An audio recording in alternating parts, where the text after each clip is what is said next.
Hey, what's up, everybody? It's Lyds, and we're back with some more Thronebreaker, and last time, well, we were, checking out these neckers and whatnot in this fight, and, well, we may or may not have, gotten our butts handed to us. It does seem as though this encounter is certainly winnable, but it does also seem as though this is perhaps exactly the encounter we were fearing, in that we did a lot of long-term upgrades, spending all of our resources, and we were saying how short-term it's going to make things a little bit tricky, but long-term, hopefully it will pay off. But that may mean that we might want to try to come back here on a later occasion, once we do have the chance to upgrade some of our cards. I do think it's winnable, but it is definitely the type of situation where it feels like if we had kept Eik, it would have been very, very helpful. Probably would have been a lot more straightforward if we had him for this encounter. So, anyways, let's double back down here, because I do believe there are some other things in this direction that we did not yet get the chance to see. And we'll just try to make a note of going back over there on a later occasion. I assume that, yeah, we'll still see the battle icon over here and some loot behind it, so we'll know that it's there, and I assume we'll still be able to go back once we continue on in this direction. But, of course, still in the early days here of Aedirn, and we saw this stuff over here, and let's just say, getting some more resources, like some recruits, could definitely be helpful. So this is the kind of thing where just loading up a little bit more on the stuffs to help us upgrade our deck and whatnot could be a real difference maker.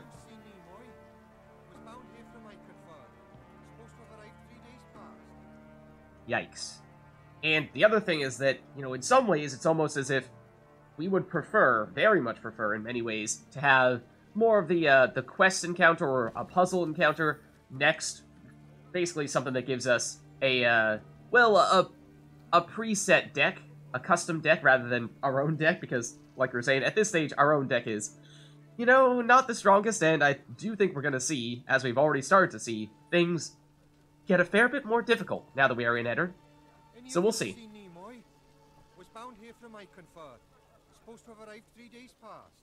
I mean, I guess there's a non-zero chance we might happen across that person on our adventures. Yeah, the resources are very, very welcome, because we could use some more of those. Let's see, oh, and we've got okay, obviously there's some people we can talk to there, but let's take a look first at the board here. Point of interest, yeah, we've seen some question marks there. We know about this battle, we now know there's a puzzle over here, and that might be what we're going to want to target next in that case. And then, you know, just basically give ourselves some more time to load up on resources, get some more upgrades, and then when we revisit this battle, hopefully we'll be a little bit stronger, a little bit more prepared, and it'll be a little bit easier for us. I mean, like I said, I think now that we know what to expect there, it's probably doable, but our margin for error is not huge. Not huge. Didn't this person have a question mark above their head? They did. Okay. Then I stepped away. I was like, what? Where'd it go? All right, let's chat with this person first, maybe. Let's see. Your Majesty, a traveling merchant has humbly invited you to browse his wares. He wishes to be rid of his stock as soon as possible. He is prepared to offer a sizable discount. Oh, okay. Very well, let's make use of this occasion. Oh, no. Oh, no. But okay, so we'd basically be paying coins to get wood. We just barely can't afford it. We could instead sell our wood to get gold, or say, no, not now. I mean, it does look like this one is definitely the best deal, I think. Again, still don't have a great sense as to, you know, what is the general exchange rate? You know, how many coins equals how many wood equals how many recruits? But, I do think this might be best. I don't know. I mean, of course we can't afford it, so I think at least, as of right now, we're just walking. And okay, good, good. So we can come back here on a future occasion, if we'd like to, and that's definitely a good thing, because, of course, one of those options was not available to us, and perhaps we come back later, we might try to, purchase the wood. Let's see. So what is the deal here? The Lyrians arrived at an ancient, half-desiccated beach. Its trunk sat atop a tangle of thick roots. Beach is in a tree, paper not with sand and water. Scribblings fluttered over it from top to bottom. Travelers crowded all around. Barefoot refugees, bony pilgrims, peddlers with armored escorts, and shifty-eyed men with the haggard look of deserters. The Wayfarer's Beach. Rayla said. Travelers of all sorts swap tales here. Perhaps we can glean something about our enemy's movements. Or paint the enemy a clear picture of our own. Gascon interrupted. Nilfgaardian spies no doubt flock to this tree like flies to particularly pungent dung. I mean, Gascon has a point. He does have a point. Okay. We can approach it, we can bypass it, we can send a scout to reconnoiter. Interesting. I did not really expect for us to get a decision here. So what, if we approach, we may get some information, but then again, we might accidentally give some information to those Nilfgaardian spies, which is bypass it, we say, no thanks. We might miss out on information, but we also don't run the risk of potentially telling the Nilfgaardians about our whereabouts. Or we can send a scout, which is maybe sort of like an in-between. I mean, that might be the way to go in that case. Try to get the information without sending the queen in person, so it's not at least as obvious to any Nilfgaardian spies what's going on. So, I don't know, maybe we go that route. Meve decided to proceed cautiously. She pitched camp in a nearby clearing and sent a scout dressed as a peddler to investigate the Wayfarer's Beach. Yet long hours passed with no sign of the soldier. Gods be damned. The queen snarled. He's gonna get captured or something. Send some men to follow his tracks. Alright, well, I suppose we could potentially follow those tracks and might lead us to the Nilfgaardians. The Lyrians found the scout's body in the woods a few leagues from the Wayfarer's Beach. His corpse revealed clear signs of drawn-out, cruel torture. Yikes. Meve could only hope he had managed to hold something back from his captors.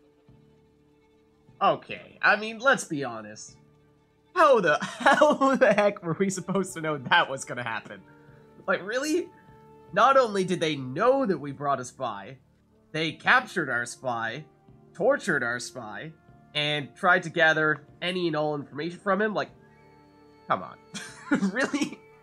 That's just like going as far as possible to punish us for what was a pretty safe decision at the time. I mean, it definitely makes a lot more sense to send a spy than to go in person with the queen, which is blatantly obvious that that is us going, versus a spy who, I mean, how would they have even known that this is someone who is representing us? I mean, we've been stripped of all of our usual Lyrian and Rivian soldiers, so it's basically just one of Gascon's people, I would think, and then he just looks like a bandit, and, I mean, probably wouldn't really stand out as someone who clearly has a Lyrian emblem emblazoned on their breastplate or something like that. So I don't know about that. That feels like that's a little out of bounds, a little over the top, the punishment there, but I mean, sure. Anything else we can do here?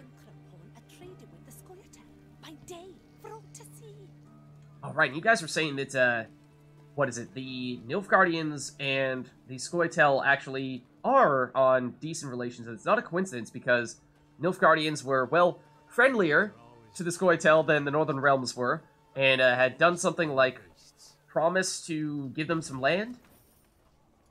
Like, were you saying Dolbathana it was? It's technically, I mean, it had to have existed before Nilfgaardians came, but, I guess the Nilfgaardians were at least willing and able to let them keep that area. Let's see. Lots of people for us to talk to around here, though. Tucked a bushel of grain away in my shack, but I'm too fearful to return there. Oh. I mean, we might be able to return there. You suppose they've gone? Tucked a bushel of grain away in my shack, but I'm too fearful to return there. Okay. Huh. Let's take a look at our map here. And that would lead me to believe that there might be, I would have originally thought, a hidden treasure somewhere, but we don't get a specific map for it or anything. I'm kind of curious if there's anything down here. I feel like there would be. Looks like that's a bit of a clearing. That should be, like, right over there. Let's check that out.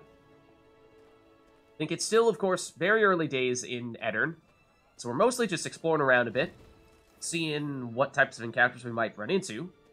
And, of course, there is the battle up there, but we have spoken about that. What else do we have in the area? I think this was the clearing in question, though not really seeing anything here either. Oh. Soon after entering Aedirn, Meve ordered a halt. She wished to sit with Black Rayla and plan their onward march. Apparently she did. Every path in the realm, including ones not drawn on any map. Oh. They were hard at work when shouts rang out among the tents. Uh-oh. One final time I shall say it. As your senior officer, I order you to depart the training grounds, or... Yeah, I can imagine Reynard and Gascon maybe not getting along all that well at times. Gascon, it doesn't exactly seem like a rule abider, if you will. What? Pray tell, you'll have me drop and give you 50? What is the meaning of this? Gascon is making himself, making life a little bit difficult for Reynard over here. Your Grace, I had thought to use this interval to drill the recruits, teach them... Oh. Yeah, something tells me they're not going to take too kindly to that training. To walk. To maneuver, Gascon. A world of difference. In perfect harmony must soldiers traverse the field of battle. Otherwise, they could break formation. The enemy would penetrate our lines, and our army could be slaughtered. Okay, I mean, sure, maneuver versus walk may seem like it's not even a difference at all, but as Reynard said, you know, if you're not organized, then someone could break through your lines, and then chaos could ensue. And therein lies the rub, dear Reynard. Army. This is no army, but a band of partisans. If we do not adapt to the rules of desperation, if we adhere instead to the Academy Codex, we shall lose. But Gascon also has a point there. You know, I don't exactly think we're outnumbering our opponents, or outpowering them with just sheer force, so marching on in with a line full of soldiers is maybe not the recipe for success here. Gascon may be alluding to, you know, something more like on the order of guerrilla warfare, hit and run, hide amongst the trees type of thing. Might be better if we don't have the numbers to take people on a direct fight, and it does seem like we are definitely at a distinct disadvantage against the Nilfgaardians in that sense. So, yeah, we might need to resort to that type of warfare. Laying traps, wiping tracks, that's what we should teach the lads. Not marching to the beat. I mean, I think Gascon's right. All my eye. A fighting force must have discipline. Otherwise, tactics and planning are impossible. A soldier must obey orders. I mean, both true, yes.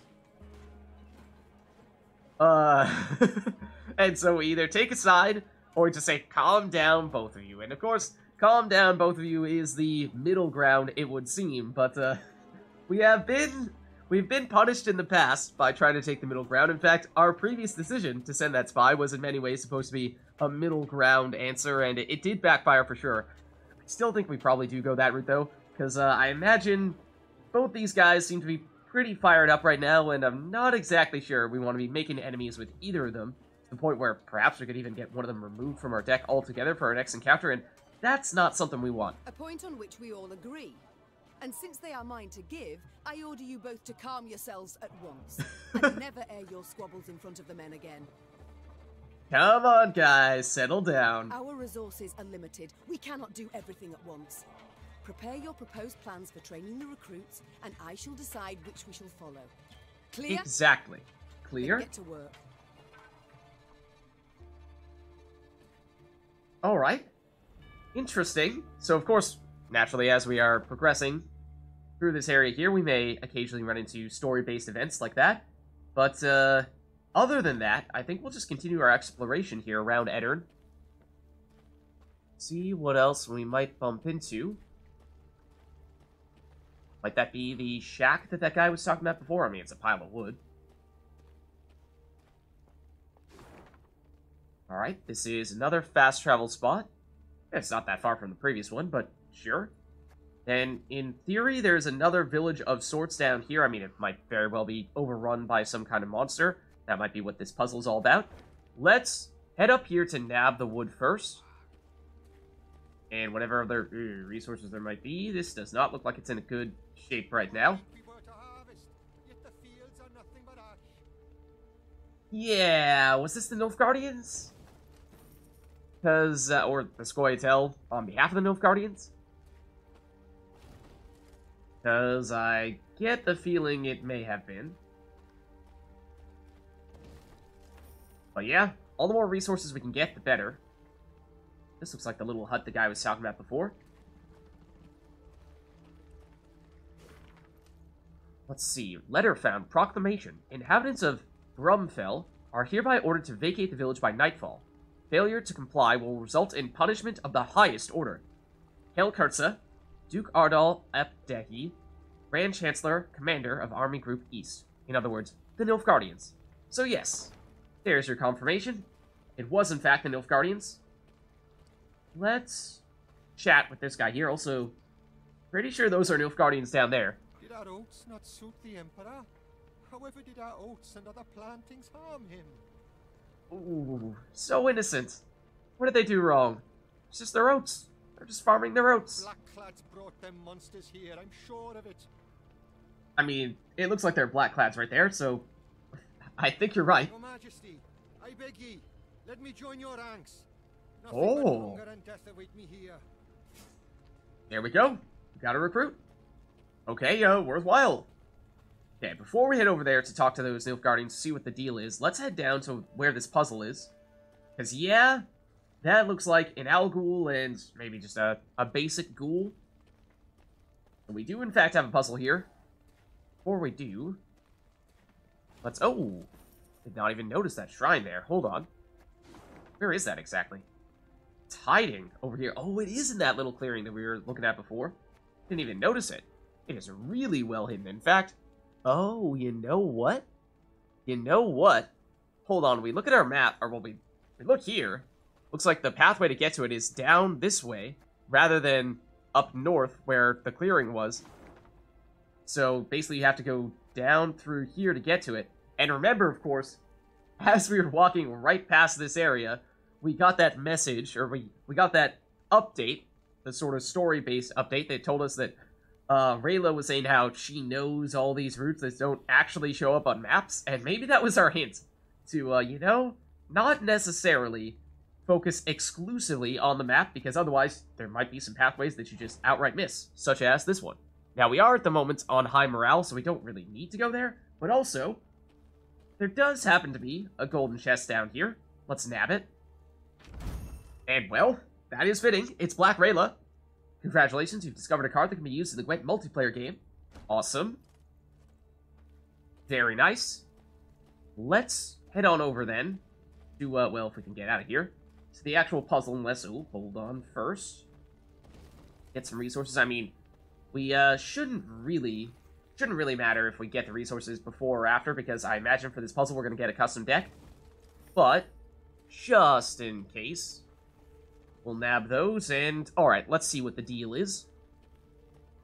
Let's see what the deal is. Alright, so it is a puzzle. It is amidst the rubble. The people of Edirn led prosperous lives, a fact which was reflected in the quality of their homes. Ceramic stoves, hard oak floors, exotic Zerrikanian tapestries, yet now all lies in ruin, and the monsters have supplanted the former tenants.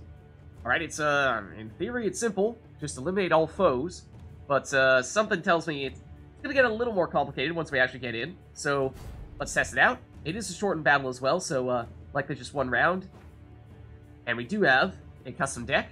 Let's see. So, what is the deal? They have Grave Hag. Every 2 turns on turn start, consume the top unit from our graveyard. Oh, that doesn't sound good. I mean, we don't have anything... Oh no, their graveyard, that would mean. So they have a whole bunch of Gesso footmen. I assume that's basically some kind of Edirnian. So, and what is their deal? On round start, appear on the battlefield after 4 turns. On turn start, duel the lowest enemy. I don't know if they're actually going to get out here, but Grave Hag is going to consume them and become more powerful in the process. We have the Owl Ghoul. Consume a unit on the right and boost self by an additional 3 power, but that's on deploy. Wait, what? Why do you have a counter, then? Why do you have a countdown? Because that... If it's on deploy, that would suggest that this is never going to happen now that you've already played it, so that's a little weird. Every turn on turn start, summon a Necker on this row from your deck. They do have a deck, so they will probably keep on summoning additional Neckers. So we're going to get lots of Neckers in this row. The Zalgul might consume all the Neckers and get powered up.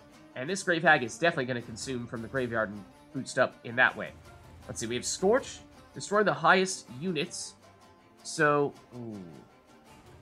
Do we have a way... We have a leader ability? We don't. We have a way of destroying both the Grave Hag and the Algul on the same turn, because I feel like that would definitely be the best way to use Scorch.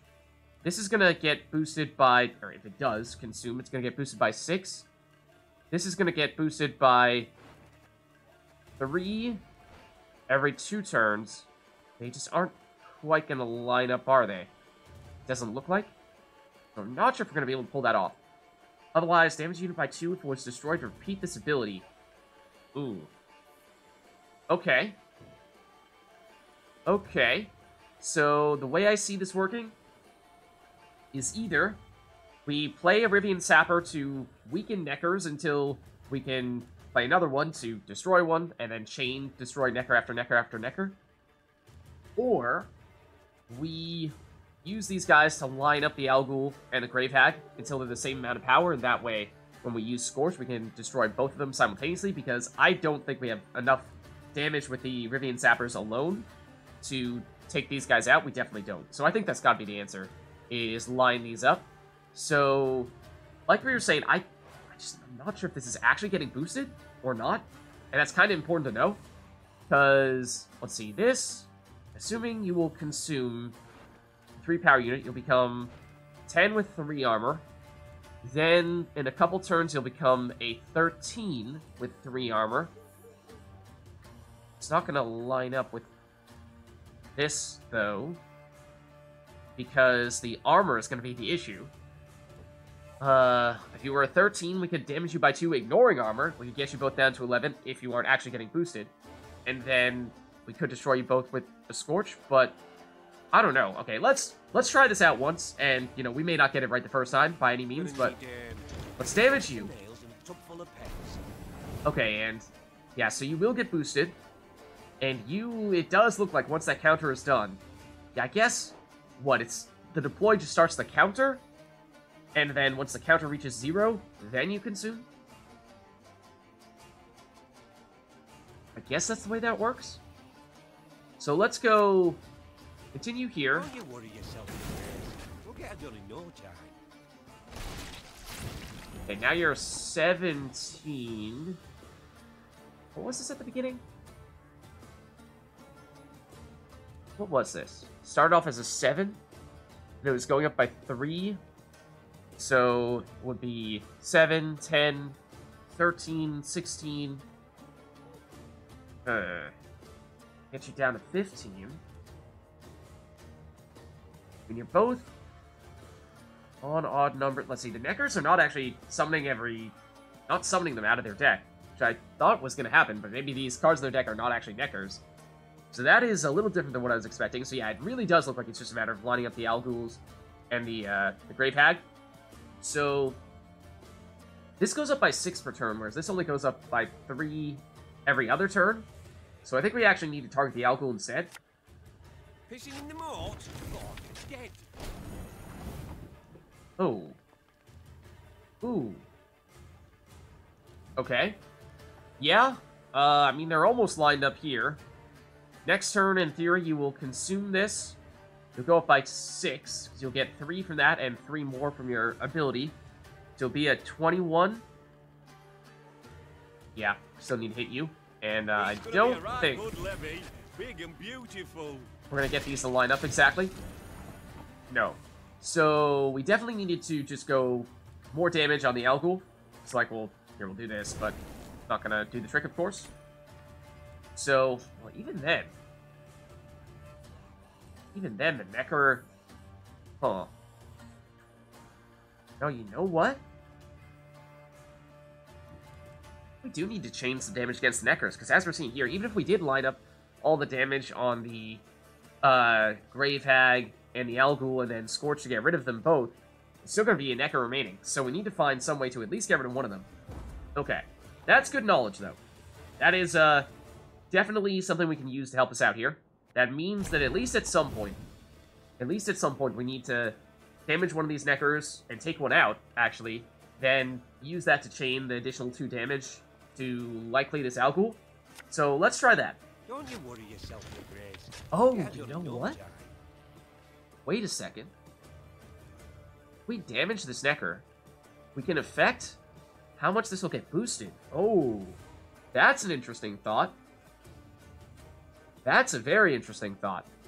So normally this would get boosted by 6 every time it consumes, but if we damage this Necker that it eats, then instead it would go up by, what, 1 from this, 3 from your ability, so you'd go up by 4.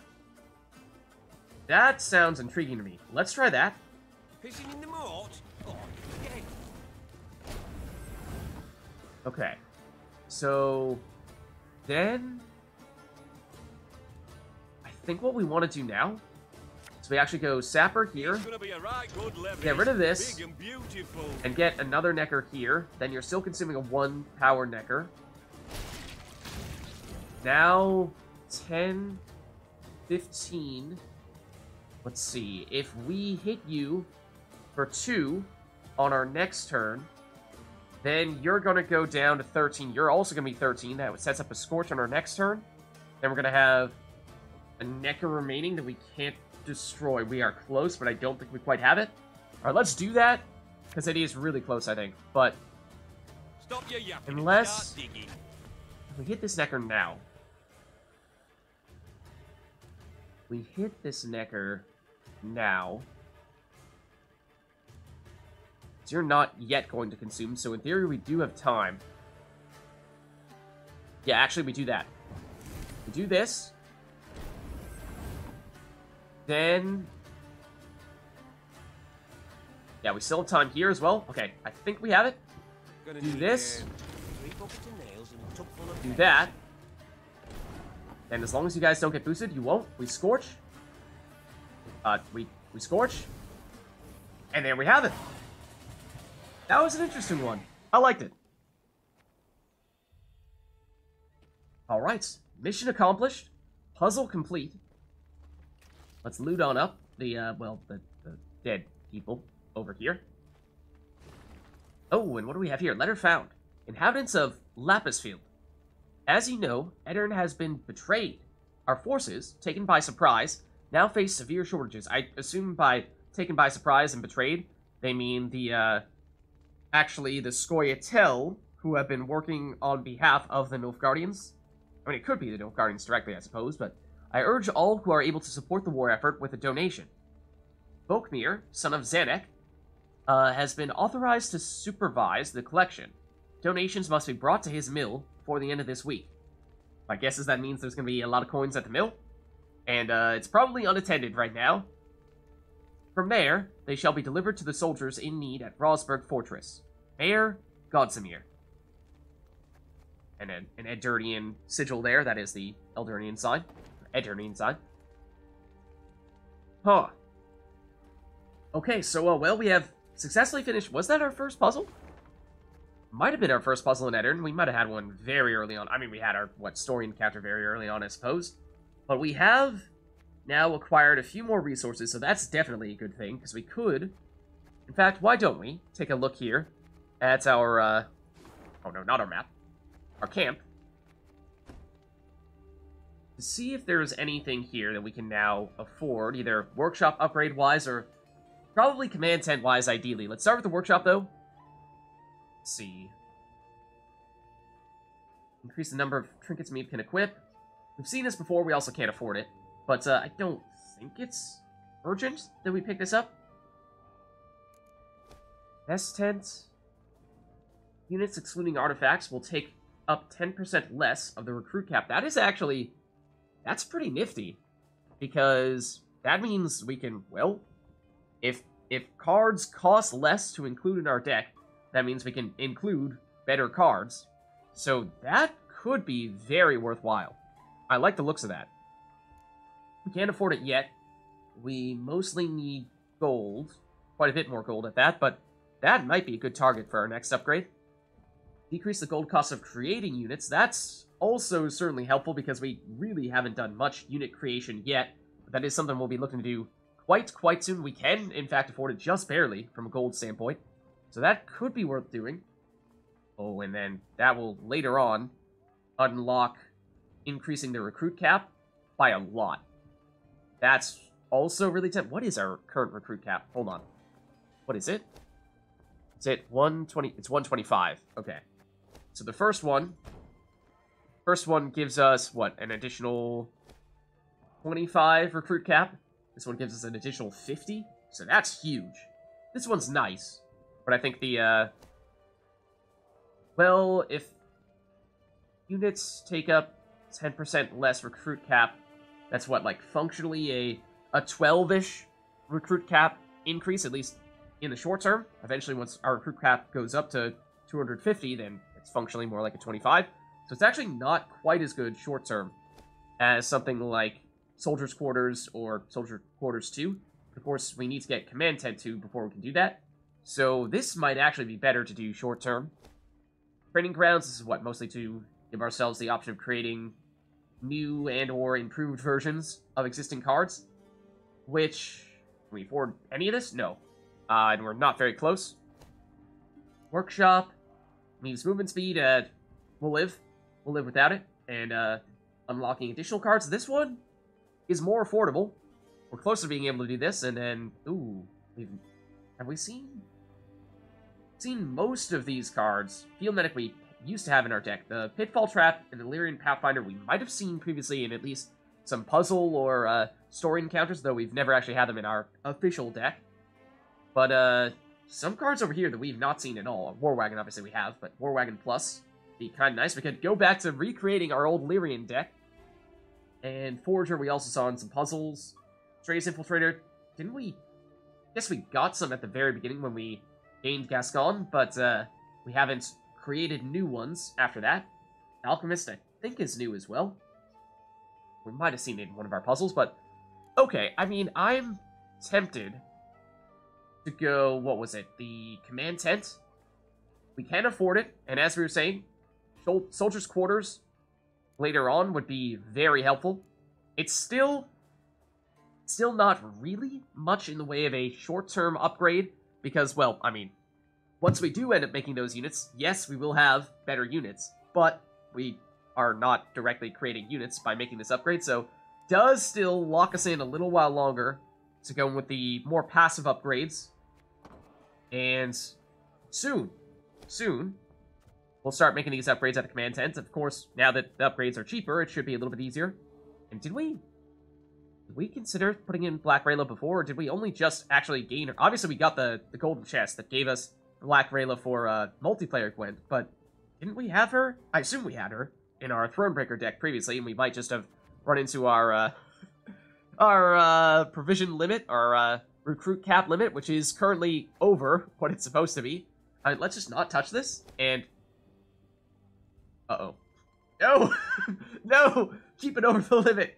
No! I was gonna say, maybe if we just, you know, don't do anything here, we'll be allowed to exceed our limit, but now we need to weaken our deck. I don't know if it would have actually allowed us to go into a battle with this number that was higher than our recruit cap. Was that the case when we were doing the battle previously? I don't know. Can we exit and lose changes? Yes, please do. That way our deck is better.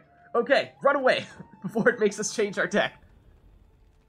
Well, anyways, I think that's a good place for us to wrap up here. So thank you all for watching. Hope you enjoyed the video. And I'll catch you next time.